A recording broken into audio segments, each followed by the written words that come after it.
지켜 의와 공도를 행하게 하려고 그를 택하였나. 이는 나 여호와가 아브라함에게 대하여 말한 일을 이루려 함이니라.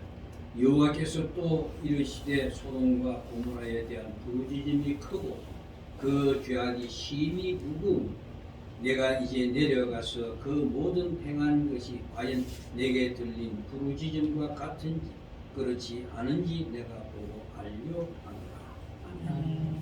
기도하겠습니다.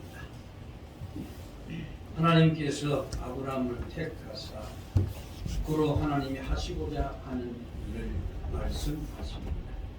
하나님 또 우리를 택하사 이 세상을 향하여 우리를 하나님이 쓰시고자 세우심을 압니다. 그러나 이 말씀 가운데 오늘 우리가 진실로 지켜야 합니다. 우리가 또한 살아야 할 목적이 무엇이고 우리가 나아갈 길이 무엇인지 깨닫게 하여 주셔서 진실로 신자로서 부끄럽지 않는 삶을 살 수 있도록 우리의 삶을 주장하여 주옵소서. 말씀을 들고 승자의 무지함은 누구보다도 주께서 아시며 이 시간만은 오직 성령께서 강군하여 주사 헛된 길로 나아가지 않도록 입술을 주장하시어 주시기를 간절히 구하오며 우리 구주 예수님 이름으로 기도드리옵나이다. 제목이 선택의 이유라고 지겠습니다. 왜 아브라함을 선택하셨을까? 목적 없이 선택하지는 않으셨을 겁니다. 그럼 선택을 받는다는 것은 참 어떤 상황에서 선택을 받느냐에 따라서 존재 가치까지도 달라집니다. 제가 군에 입대해가지고 자대에 떨어지는데 대한민국에서 가장 좋은 부대, 가추사보다 더 좋은 곳이라는 그 부대에 떨어졌습니다. 그런데 그곳은 빼기 없이는 들어가지 못하는 곳인데 어떻게 해서 제가 그 부대에 들어가게 되었습니다. 그 부대는 육군 본부 산하에 있는 전략통신사령부라는 곳입니다. 요번에 청와대 옮기는 문제 때문에 B1 방칸이 B2 방칸이 이런 그런 B2 방카가 있는 아주 그 당시에 70년대 초반에 그 안에 방칸에 모든 시설이 잘 되어 있는 어마어마한 그런 곳입니다. 트레일러, 큰 대형 트레일러가 안에서 두 대가 회전할 수 있는 그런 공간이 관악사 터널 안에 있습니다. 그게 선택받은 것은 내가 재수가 좋았을 때 선택을 받았습니다. 왜 그런가 하니까 그 부대 사령관의 아들이 내하고 같이 수용연대에서 훈련을 받았고 군번이 그 뒤에 내가 바로 있었기 때문에 군번대로 잘리면서 그 친구한테 은채가지고 갔었지. 그래 가니까 물어보더라고. 백이 누구 백이요? 여기는 보니까 전부 보니까 아주 대단한 백들이에요. 기업 중력들 아니면은 별들 이런 국회의원 백 이런. 근데 여러분 우리는 그 백보다 더 큰 백 앞에 선택을 받은 자들입니다. 그렇게 선택을 받은 자인데도 우리가 그 선택받은 이유에 대가 모른다고 한다면 과연 어떻게 되겠습니까? 그래서 하나님은 자신이 선택한 자들에게 찾아오십니다. 그러나 그분을 대면하면 우리 모두가 죽을 수밖에 없는 자들이기에 하나님이 인간화되어서 우리에게 오셔서 대면하고 대화를 나누십니다. 창조주이신 전능하신 그 하나님이 인간의 형태나 또는 어떤 표현들을 인간이 알아듣게 하는 방법으로 우리에게 오시는 겁니다. 그런데 그 표현 방법을 성경은 신인 동형론이라고 하는 하나의 문학적 기법을 사용해서 기록해 놓았습니다. 이런 무한하시고 형언할 수 없는 존재이신 하나님을 우리가 알아듣도록 인간의 언어로 그려내려고 하는 겁니다. 오늘 아브라함을 찾아온 하나님도 마찬가지입니다. 만약의 경우에 아브라함이 하나님 보좌 앞에 갔다고 한다면 그는 죽어야 마땅하지. 왜냐하면 우리는 죄인이니까. 이사야도 하나님의 보좌 앞에 영광을 보고 난 뒤에 나는 부정한 자라 내가 죽게 되었다라고 하지 않습니다. 그러나 하나님 선택하신 자를 찾아오신 그 오늘 본문을 보면서 과연 아브라함을 찾아온 이 하나님이 무엇을 위해서 찾아오셨을까? 그 찾아보자는 이야기입니다. 이 찾아온 천사가 소돔과 고모라의 죄악을 처리하시려는 하나님의 계획을 지금 아브라함에게 알게 하십니다. 왜 그 뜻일까요? 무엇일까요? 뭐 때문에 그걸 알게 하셨을까요? 17절, 19절까지 다시 보시면 여호와께서 이르시되 내가 하려는 것을 아브라함에게 숨기겠느냐? 아브라함은 강대한 나라가 되고 천하 만민은 그로 말미암아 복을 받게 될 것이 아니냐? 내가 그로 그 자식과 군속에게 명하여 여호와의 도를 지켜 의와 공도를 행하게 하려고 그를 택하였나니 이는 나 여호와가 아브라함에게 대해 말한 일을 이루려 함이니라. 결국 하나님께서 아브라함을 통해서 이루려고 하는 그 일을 이루기 위해서 그에 대한 내용을 지금 아브라함에게 알려주고 있는 겁니다. 이런 조각가가 아니면 그 건축가가 아무런 계획 없이 건물을 짓거나 자신의 작품을 만들어내는 사람이 있습니까? 없습니다. 저 이제 바로 두 번째 여동생 남편이 화가입니다. 그 친구도 워낙 술을 좋아해가지고 결국 그림 그리는 사람 술 때문에 죽었는데 그 친구가 그림을 보면은 뭐 비구상이라고 그러대요. 그건 뭐 풍경과 또 다르더라고요. 뭐 천 같은 걸 쭉쭉 잡아 찢어가지고 뭐 이상하게 그런 보고 내보고 멋있지요 하길래 내가 한 말이 모르겠는데요. 내보다 나이가 많습니다. 도대체 이게 뭐예요? 아, 참 답답하네. 내가 이걸 구상하는데 몇 달이 걸려가지고 겨우 이제 구상회가 이제 시작한 건데 이걸 모르다니. 굉장히 섭섭해하는 걸 보았습니다. 그렇게 그 사람의 그 속을 모르면 알 수 없습니다. 그래서 하나님께서 지금 아브라함에게 자신의 모든 계획을 지금 알려주는 겁니다. 하나님께서 세상에 일어나는 일을 몰랐을까요? 과연 모르기 때문에 그때 상황에 하나님 처치를 하실까요? 아닙니다. 하나님은 창조 때부터 종말에까지 그 안에 일어날 모든 사건을 다 알고 계십니다. 그러면 이런 사실들을 우리가 인정하지 못하게 될 때, 이런 걸 모르게 될 때, 아담과 하와가 선악과를 까먹은 그 사건도 왜 하나님이 막지 않으셨는가? 왜 하나님 그런 일을 이루도록 그렇게 놔주었을까라는 그런 여러 가지 의심들을 가지게 되는 겁니다. 그러나 하나님 이미 선악과 사건도 아시고 계셨고 그들이 타락할 것도 알고 계셨고 그 모든 것은 창조 때부터 이미 계획되어지 있는 일이었습니다. 그러므로 천사들이 아브라함과 나눈 대화를 보면서 그들이 매우 자세하고 세밀하게 세상의 미래를 보고 있는 자들이다라는 것을 알 수 있습니다. 그뿐 아니라 여러분 그들은 아브라함의 속마음도 유리 거울 안에 들여다보듯이 흔히 다 들여다보는 권세를 능력을 가진 자입니다. 그렇다고 한다면 하나님은 이미 모든 것을 아실 뿐만 아니라 모든 권세를 가지신 분임을 다시 한번 우리가 알 수 있지. 그런 분이 아브라함에게 소돔과 고모라의 심판을 알려주시는 이유가 뭘까요? 하나님은 이 악한 도시의 심판을 내리시기 전에 아브라함의 허가를 받기 위해서일까요? 아닙니다. 그보다 하나님께서 아브라함에게 모든 것을 말씀해 주시는 이유는 하나님께서 하시고자 하는 일, 소돔과 고모라를 심판하는 것이 합당함 그 깨닫게 하기 위함이고 그를 앞으로 어떻게 세워나갈 것인가에 대해서 말씀해 주시기 위함입니다. 그럼 우리도 마찬가지입니다. 여러분 우리가 세상의 종말을 모릅니까? 다 알고 있는 사람들입니다. 어떻게 알고 있습니까? 성경의 기록을 통해서 알고 있습니다. 이걸 하나님이 우리에게 알려주시는 방법입니다. 왜 우리에게 이런 걸 알려줄까요? 우리가 하나님의 사람으로 부름을 받았기 때문에 하나님의 사람으로서 세상을 살게 하기 위해서 알려주시는 겁니다. 그러니까 세상 사람들은 세상의 것이 전부 목적이고 그것이 그들의 모든 소망입니다. 그러나 하나님은 우리에게 이런 아브라함이 알려준 것 같이 모든 것을 알려주심으로 인해서 우리가 바라봐야 할 세상, 우리가 가야 할 곳이 무엇인지를 깨닫게 하여 주시는 겁니다. 그래서 우리는 세상으로부터 택함을 받은 이유가 바로 거기 있는 겁니다. 여러분 오늘 현대를 살아가는 그리스도인들, 이전에는 하나님께서 아브라함에게 사람의 모습으로 때로는 천사로 내려오시고 때로는 계시 속에서 그에게 환상 속에서 그를 만나 주셨지만 오늘 우리는 그렇지 않습니다.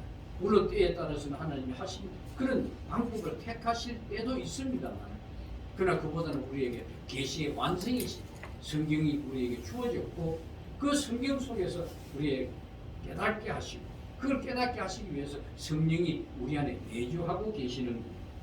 그래서 모든 그리스도인들의 가운데 성령이 내주하심으로 인하여 우리가 죄인임을 깨닫게 만들고 예수가 나의 구주 그리스도 되심을 알게 하시고 믿게 만드시는 겁니다. 그래서 여러분, 우리가 세상의 심판을 보면서 우리 또한 심판 아래서 구속함을 받았다는 것, 선택을 받았다는 것, 이것 왜 선택을 받았는지를 성령은 예수 그리스도의 십자가 앞으로 우리를 끌어가시면서 그 십자가를 바라보게 하시는 겁니다. 궁극적으로 우리를 구원하시기 위함이지만은 그보다 그리스도를 통해서 주신 용서, 또한 우리 영혼을 사랑하신 하나님의 사랑이 무엇인지, 또 은혜가 무엇인지를 알게 하시려고 그러는 겁니다. 그리고 이 모든 것은 하나님의 은혜임을 깨닫게 하실 때에 우리는 소돔과 고모라의 심판을 보면서 심판 아래 있는 세상에 불러내신 우리를 은혜 받은 자로 깨닫게 하셔서 하나님이 다스리는 세상 가운데서 진실로 하나님이 하나님 되심을 드러내야 하는 소명을 가진 자들입니다. 그래서 아브라함을 믿음의 조상이라고 하는 것은 누누이 말씀드립니다만, 그가 믿음이 좋아서 조상이라는 이야기가 아니고 믿음의 길을 그를 통해서 우리에게 가르쳐 주기 때문에 그렇습니다. 그러므로 세상의 수많은 인간들 가운데 여러분이나 저나 하나님의 백성으로 선택을 받았다는 것은 이미 우리는 그들과 가는 길이 다르다는 것을 여러분 아시오? 첫째는 그들이 가는 길은 사망을 향하여 가는 길이지만 우리는 영광의 길로 향하여 가는 겁니다. 그런데 세상에서 사는 삶이라는 것이 그들과 다르기 때문에 그들은 많은 사람이 가는 넓은 길로 가지만은 우리는 사람이 가지 않는 좁은 길로 갈 수밖에 없습니다. 비록 그것이 고난의 길이라 할지라도 이처럼 신자는 하나님의 생명과 사랑을 삶을 통해서 드러내라고 부르셨기 때문에 이 복음을 가진 우리는 이 복음을, 하나님의 말씀을 정말 내 생명보다도 소중히 여기는 자로 살아야 하는 것. 그걸 우리는 다른 표현을 믿음이라 그렇게 말합니다. 그러면 신자는 자기 삶을 통하여 그리스도를 통해 주시는 그 용서와 사랑을 드러내지 못하면서 입술에 발린 소리로 하나님의 일을 자랑한다거나 하나님을 믿는다고 고백하는 그런 일들은 하나님을 만홀히 여기는 것입니다. 여러분 분명히 아셔야 합니다. 그래서 거듭 말씀드리지만은 우리가 예수 그리스도를 믿게 만드신 것은 하나님께서 저주받은 세상의 죄악 속에서 빠져 자기 중심으로 살아가는 우리를 성령에 내주하시고 말씀을 그걸로 우리를 비추어 깨뜨리심으로 인해서 이전에 추구하던 것을 버리고 오직 그리스도의 그 십자가 앞에서 하나님이 주시는 용서와 사랑을 배우게 하시고 나타내게 하셔서 오직 하나님의 말씀 앞에 순종하는 그의 백성으로 세우려 하시는 겁니다.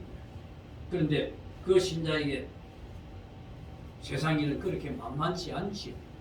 그래서 우리가 아브라함을 살펴보지만은 아브라함의 그 참된 신앙의 모습이 과연 얼마나 있던가요? 그가 통해서 본 것은 불신앙의 모습밖에 없습니다. 그런 우리들을 그리스도만이 나의 구주로 고백하게 만들었다는 것, 그리고 그분이 나의 생명을 그늘이 되신다는 것을 세상에 선포하라는 것. 이런 사실을 생각해 보시면은 성령의 인도하심이 없이 신앙생활을 하는 사람, 그 사람은 다른 지체들의 시선을 의식할 수밖에 없지요. 그럼 의식한다는 것은 결국 뭘 이야기합니까? 남이 나를 볼 때 어떻게 볼 것인가 라는 것을 항상 염두에 둔다는 것이죠. 그러면 그가 신앙에 있는 모습을 보이기 위해서 하는 짓이 뭡니까? 위선적이죠. 가식적인 명목상의 그리스도인들. 참 우리 주변에 많이 있지요. 바로 이들이 복음서에 나타나는 종교 지도자들이었습니다. 그들은 말씀을 잘 아는 자들이지요. 그러나 주님으로부터 얼마나 책망을 들었습니까? 그게 왜 그런 줄 아십니까? 말씀을 알되 그 말씀이 뭘 말하는지, 그 말씀 속에서 우리에게 주어진 일이 무엇인지를 몰라서 그럽니다. 그러므로 하나님께서 우리를 택하시고 성령을 내주하게 하셔서 이루시고자 하는 그 일, 하나님의 뜻이 무엇인지를 깨닫게 하시려는 겁니다.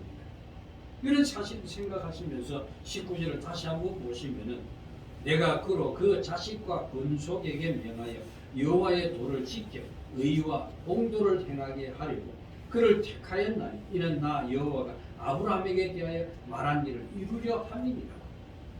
여러분, 이 말씀에서 하나님은 아브라함을 택하신 진짜 이유에 대해서 분명하게 말씀하십니다. 그러니까 하나님이 택하신 아브라함과 그 자식과 권속들에게 명하여서 여호와의 도, 하나님이 하시는 말씀을 지키고 그리고 그 의와 공도를 세상에 행하게 하고 택하여 세우셨다라고 말씀합니다. 물론 우리 역시 마찬가지입니다. 이것을 보면 아브라함 택하신 이유에서 아브라함의 개인의 영광이 약속되어 있던가요? 없습니다.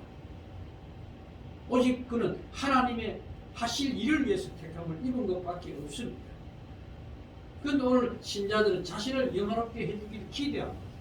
자신이 하는 일이 잘 되기를 소망합니다. 이런 생각들을 하게 된 것을 우리가 주객이 전도되었다라고 이야기합니다. 신자들이 하나님이 하나님 되심을 모르면 나를 도우시는 분으로 생각합니다. 내가 원하는 것을 이루게 하시는 분. 그래서 아브라함을 선택하신 이유가 뭔지를 잘 알아야 오늘 우리를 부르신 이유를 분명히 깨닫게 될 것 아닙니다. 그래야 우리의 삶이 내 자신이 중심이 되는 삶이 아니고 하나님의 부르신 뜻에 합당한 자로 우리의 삶이 나아갈 것 아닙니다. 만약 하나님 자기 백성을 택하고 부르신 뜻을 자기 중심으로 이해하게 된다면 그 사람은 하나님의 택하심과 부르심을 뭐라고 생각하겠습니까? 자기 개인적인 구원, 영광의 초점을 맞추게 될 겁니다. 그럼 뭐라 그럽니까? 자신이 열심히 헌신한 그에 대한 보상을 바라는 것이죠. 17절 보시면 여호와께서 이르시되 내가 하려는 것을 아브라함에 숨기겠느냐. 이걸 바꾸어 말하죠. 내가 하려는 일을 내가 택한 너희들에게 내가 숨기겠느냐. 숨기지 않으셨습니다. 지금도 우리에게 모든 것을 드러내 보여주셨습니다. 말씀으로. 그래서 이 말씀처럼 하나님은 하나님 하시는 일을 아브라함에 숨기지 않으신 겁니다. 내년 이맘때 아들을 낳을 것이다. 그로 인해서 너희 후손이 번성할 것이다.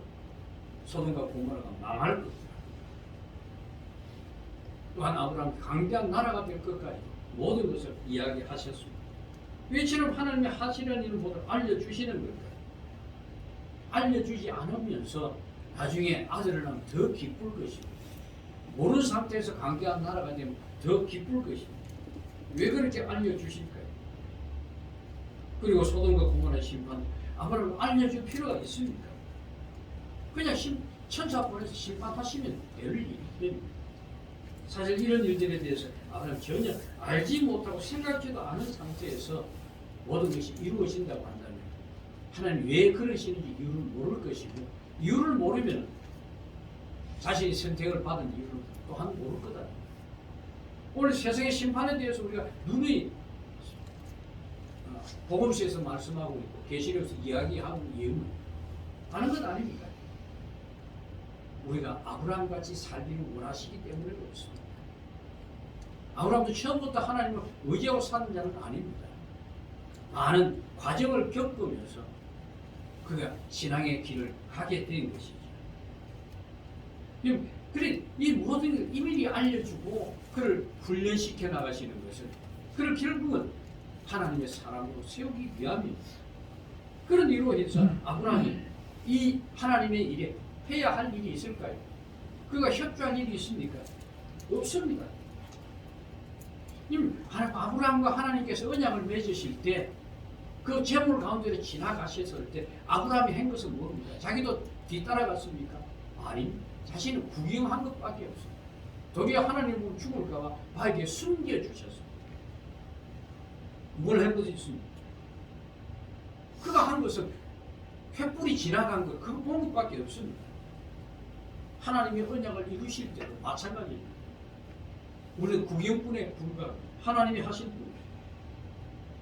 그래서 우리 하나님의 일을 분명하게 모르면 신자들이 착각하는 것이 있습니다. 그것은 다른 것이 아니고 신자들이 하나님의 일을 위해서 헌신한다는 표현들을 많이 하죠.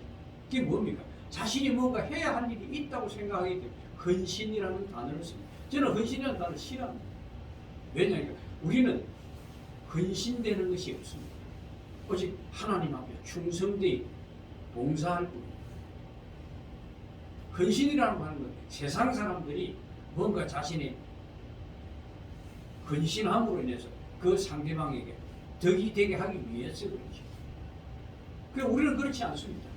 우리는 이미 하나님으로부터 모든 것을 다 받았습니다. 받았기 때문에 우리가 하나님 앞에 헌신이라는 표현을 틀렸다고 저는 생각합니다. 그렇게 하는 것을 신자들은 신앙이라고 착각합니다. 믿음이라고 그러죠. 그래서 신자들이 하나님의 일이 뭔지 질문하고 어떤 생각이 머릿속에 가장 먼저 떠오르겠습니까? 교회와 연관된 일들이 모두 떠오를 겁니다. 특히나 선교, 전도, 교회 사업 같은 이런 것들에 동참하고 그게 함께 열심히 다니는 거예요. 그걸 보고 우리 뭐라 그럽니까? 집안일도 제쳐놓고 그런 데 쫓아다니고 뭐라 그럽니까? 야, 그 사람 믿음 좋다. 또는 뭐 신앙이 있다. 이런 모습이 현대교회가 신앙에 대해서 잘못 가르쳐 놓았습니다. 이게 우리 현실입니다. 그럼 신자는 교회에 모여서 일하는 것이 아닙니다. 그리스도인으로서 세상에 나가야 합니다. 세상에 나가서 생명을 가진 자로서 그들에게 심판이 있음을 알려주어야 하고 그들의 죄가 뭔지를 보여주어야 합니다. 그래서 지금 아브라함에게 소돔과 고모라가 심판을 받을 수밖에 없다는 사실을 저에게 알려주고 있는 거예요. 여러분 지금까지 아브라함을 살펴보셨듯이 하나님의 일하심을 보시면서 과연 하나님의 일에 아브라함이 협조한 일이 있습니까? 없습니다. 도리어 하나님의 말씀을 지키기보다는 도로 방해하기 더 많았습니다. 기다리는 못 기다리고 하가를 통해서 이스마엘을 낳은 것이야. 가뭄이 오니까 가나안에서 애굽으로 도망간 것이야. 그럼 성경을 보면서 우리가 아브라함을 보는 것은 뭘 봤습니까? 그가 한 일이라고는 그냥 세월만 보냈을 뿐입니다. 그리고 우리에게 보여준 것은 불신앙의 모습만 보여주었을 뿐입니다. 아무것도 없습니다. 그럼 이 모습은 하나님 일하게 우리가 할 일이 아무것도 없다는 겁니다. 도리어 하나님께서 우리에게 요구하시는 것은 우리의 모든 것을 하나님께 맡기라는 겁니다. 의지하라는 겁니다. 그러면 하나님께서 약속하신 말씀을 이루시겠다는 것이죠. 그럼 우리가 협조 안 하다가 그 말씀이 이루어지지 않습니까? 아닙니다. 다 이루어 가십니다. 하나님 앞에 부름을 받은 자는 어차피 도망 못 갑니다. 제가 한번 그런 이야기 합니다. 하나님이 저를 늦게 불러주셨지. 왜 늦게 불러주셨는가? 우리 그 동기 목사들 보더라고요. 만약에 내가 당신들 그지 젊을 때 불러주셨으면 힘들고 어려우면 벌써 세상으로 도망갔다. 여러 가지 기술로 내가 먹고 사는데 아무 지장이 없기 때문에 도망을 갔다. 그런데 이제 이래가 불러나면 나는 이제 도망도 못 간다. 죽으나 사나 이 일밖에 없다. 참 놀랍죠. 그 못된 소가지 다 끄끔 완전히 박살을 내버려. 정말 참 매장까지 시켜가면서 결국 이 길로 이끌어가셔서 내가 바라던 걸 다 포기하게 만드는 거다. 그러면 아브라함이 지금 이삭을 얻기까지는 어떻게 얻습니까? 자신의 모든 것을 다 잃어버렸을 때 그때야 비로소 이삭을 주시지 않습니까? 오늘도 하나님 변함없이 우리를 붙들고 계십니다. 여러분과 저를 붙들고 하나님의 도를 지키 의와 공도를 행할 수 있도록 성령께서 우리를 간섭하시고 이끌어 가시는 겁니다. 여기 시편 46편 10절에 보시면 이런 말씀이 있습니다. 이르시기를 너희는 가만히 있어 내가 하나님 됨을 알지어다. 내가 문나라 중에 높임을 받으리라. 내가 세계 중에 높임을 받으리로다 하시는데, 이 말씀에서 보시면 내가 높임을 받는 데 있어서 우리 보고 해라 한 일이 있습니까? 없습니다. 단지 우리 보고 하시는 말씀이 뭡니까? 너희는 가만히 있어. 내가 하나님 됨을 알지어다. 너희는 가만히 있어. 다윗의 시편의 고백에 뭐라고 합니까? 하나님이 자기를 위하여, 우리를 위하여, 자기를 위하여, 하나님 창조주 되심을 아는 일에 있어서 우리에게 요구되는 것은 다른 것이 없습니다. 가만히 있어. 이 가만히 있어 하나님이 하시는 일을 보라는 거예요.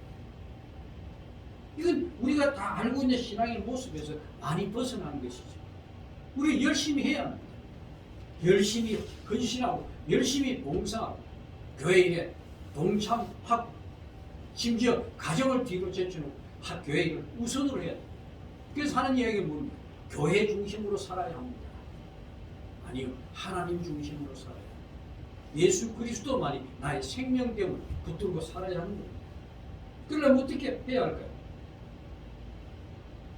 하나님의 말씀을 의지해야 되죠. 이걸 교회 중심으로 살라고 그럽니다. 그래야 하는 사람이 성공하고 내가 뭔가 잘 될 것을 기대합니다. 하나님은 그런 하나님이 아니십니다. 하나님은 내 일을 도와주시고 내 일이 잘되게 풀어나가시는 그런 분이 아닙니다. 그러려고 그러면 우리가 하나님 위에 함께 동참하는 무엇가 있어야 합니다. 내 사업이 잘 돼가지고 하나님 도와주셨다라고 할 것 같으면은 내가 그 사업이 잘 되기 위해서 뭘 해야 됩니까? 계획을 잘 짜야 됩니다. 그리고 믿습니다 하는 믿음을 가지고 그 사업을 밀어붙여야 됩니다. 그렇게 해가지고 성공해가지고 하나님 도와주셨다 그러시겠습니까? 아닙니다. 가만히 있으라 하신 이유는 도대체 뭘까요? 아무것도 안 하면 돈이 생기고 먹을 것이 생기고 그런 이야기입니다. 가만히 있으라는 것은 하나님의 일에 우리 힘으로 되는 일은 아무것도 없다는 말입니다. 여러분, 우리의 구원이 우리가 노력해서 얻는 것입니까? 여러분, 아브라함이 살펴보았지만 아브라함이 믿음의 조상이 되기까지 아브라함이 처음부터 믿음이 좋았던 사람입니다. 아니지 않습니다. 여러분, 우리가 가만히 있다고 하면 아침 해가 안 떠오릅니까?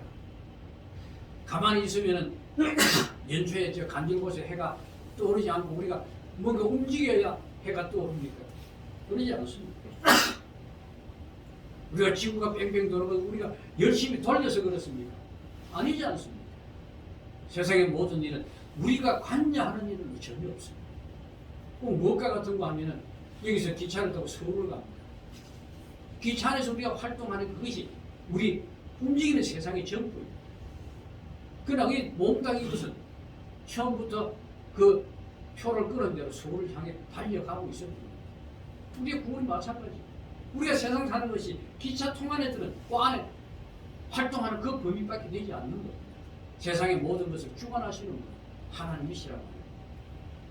여러분, 예수님을 그리스도를 믿게 된 것도 여러분의 행함이나 의지와 아무런 상관이 없습니다. 여러분의 신앙을 위해서 한 것이 무엇이 있습니까? 아무것도 없습니다. 예수님의 오심도 우리와 무관합니다. 한마디로 말해서 우리가 가만히 있다고 해도 하나님은 우리를 계획하시고 뜻하신 그의 길로 이끌어 가실 겁니다. 그리고 그 과정을 통해서 하나님의 하나님 되심을 알게 하셔서 하나님을 향해서 결국 우리가 스스로 찬송하고 경배하도록 하십니다. 혹시 여러분 유튜브에 김경환 목사라는 그 설교들 그런 거 듣지 마십시오. 그 산 엉터리 같은 사람. 우리가 노력하고 우리에게 믿음이 있어서 우리에게 가치가 있어서 하나님 구원하신 것 같이 그렇게 이야기하면서 칼빈을 갖다가 이단이라고 그렇게 외치는 엉터리 같은. 근데 그런 사람 앞에 밑에 얼마나 많은 사람이 시청을 하는 걸 보고 놀랐습니다. 그리고 그 댓글에 달아놓은 게 은혜 받았다는 그 말들이 얼마나 많은지. 오늘 시대는 혼탁한 시대로 갑니다. 잘 분별하셔야 합니다. 신앙을 위해서 우리가 아무것도 하지 말라는 그 말을 반기 들지 마시고, 우리가 하지 말라는 것은 하는 것이 하지 말라는 것이 아닙니다. 구원에 대해서 내가 할 일은 아무것도 없다는 겁니다. 우리에 맡겨지신 것은 하나님이 다 주신 은혜를 세상에 드러내는 것, 의와 공도를 행하는 겁니다. 이런 지금까지 살아오시면서 내가 과연 하나님의 도를 지키고 의와 공도를 향한 길이 있습니까? 거기에 대한 여러분 도움이, 하나님의 도움이 필요한 적이 있습니까? 오히려 모든 행함은 우리 자신을 위해서 육신의 삶에 매여서 바둥거리고 살아온 것, 그것이 전부 아닙니다. 그런데도 여러분의 마음이 그리스도로부터 떠나지 않고 주일이 되면, 교회 가지 않으면 마음에 짐이 되고 만드신 분이 누구십니까? 그게 바로 하나님의 인도하심의 증거입니다. 큰 것을 여러분 찾을 필요 없습니다. 날마다 주의 생각이 분돈분돈 내 머릿속에 떠오르고 하나님의 말씀이 생각나게 하는 것, 이 모든 것이 하나님의 간섭하심이, 성령의 인도하심의 증거란 말이에요. 여러분, 이것이 영광의 도구로 삼으시겠다는 하나님의 뜻을 드러내고 있는 증거란 말이에요. 그렇게 이런 신앙을 보여야 할 아브라함의 모습을 보세요. 어떻습니까? 참, 지금 여기 또 이렇게 20장에 가면요, 또 아브라함이 또 큰 실수를 또 하나 범합니다. 그게 뭔가 하면 거랄로 내려가가지고 아비멜렉에게 또 자기 부인을 갖다가 사라를 갖다가 아내라고, 사라 여동생으로 속이는 또 사건이 나죠. 이걸 보면서 우리가 뭘 생각하는 거예요? 인간이라는 것이 하나님이 붙들어 주셔도, 그렇게 말씀으로 찾아오시고 그렇게 가르쳐 주셔도 환경의 영향을 피할 수 없다는 이야기예요. 여러분, 우리가 살아가면서 우리 주변에 일어나는 사건들에 대해서 영향을 받지 않을 수는 없습니다. 그러나 그것을 하나님 앞에서 항상 내 자신을 되돌아보면서 주님은 그것을 내 힘으로 이기지 못하면 고백하라는 거예요. 그리고 하나님의 도우심이 없이는 살 수 없는 자라는 것을 고백하라는 거예요. 우리 그걸 고백해야 합니다. 그걸 우리가 쉽게 말하면 회개한다고도 이야기하지. 원래 원죄는 우리 용서를 받았습니다. 그러나 자범죄, 우리의 삶의 영향으로 하나님을 문득문득 잊어버리고 내 중심으로 살아갑니다. 오늘 아브라함 통해서 우리에게 보여주는 것이 바로 그런 모습 아닙니까? 그래서 하나님의 능력은 우리의 계획을 이루어 주시는 분이 아닙니다. 도무지 말씀을 신뢰하지 못하고 하나님의 언약을 마음에 두지 못하는 우리를 하나님은 택하셔서 설득하시고 말씀을 신뢰하도록 이끌어 가시는 거예요. 그래서 그 말씀을 품고 세상 가운데 하나님을 증거하는 자로 세워놓으시고, 오늘 또 한 주간 여러분 세상 살아가고 또 날마다 세상 사람 만날 겁니다. 그 만날 때 여러분이 정말 하나님의 거룩한 자로서 본을 보이시는 분들이 되시기를 주의 이름으로 부탁드립니다. 기도하겠습니다. 거룩하신 하나님, 우리를 죄악 가운데 홀로 버려두지 아니하시고 예수 그리스도를 통하여 은택을 입게 하셨습니다. 그러나 아직도 우리 안에는 육신의 소욕이 남아있고 주변의 환경을 이기지 못하는 연약함들이 있습니다. 주여, 아브라함을 아브라함 되게 하신 그 하나님의 강권하심, 오늘 우리의 삶을 붙들어 주시고 주장하여 주셔서 우리를 성공적으로 하나님의 거룩한 백성으로 빚어 주실 것을 알기에 감사를 드립니다. 오늘도 하나님께서 말씀하신 이 말씀들이 우리의 마음속에 꼭 깊이 뿌리 내려서 정말 마지막에는 믿음의 사람으로 칭찬 듣는 자리에 설 수 있도록 은총 베풀어 주옵소서. 예수 그리스도 이름으로 기도합니다.